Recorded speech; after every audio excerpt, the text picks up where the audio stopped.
Hello, everyone. Welcome back to Banking Basics. Today, we'll take a closer look at how banks and credit unions operate. Understanding their roles helps you see why most people rely on financial institutions instead of just using cash. Banks are for-profit institutions that provide a safe place to store your money and offer services like checking accounts, savings accounts, and loans. They make money by charging interest on loans and fees for certain services.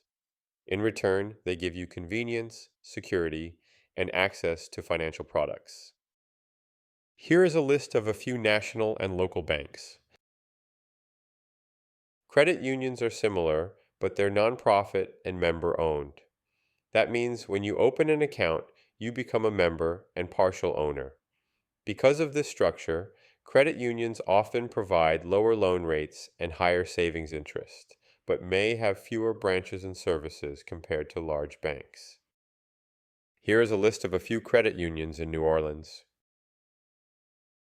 Both banks and credit unions use the money you deposit to make loans to other people and businesses. For example, your checking account balance helps fund someone's car loan or home mortgage. They earn money on the interest from those loans, and in return, you may earn a smaller amount of interest on your deposits. So what's the difference?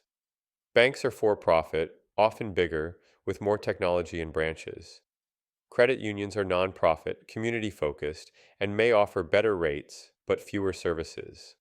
Both are federally insured, banks by the FDIC and credit unions by the NCUA, so your deposits are protected up to $250,000.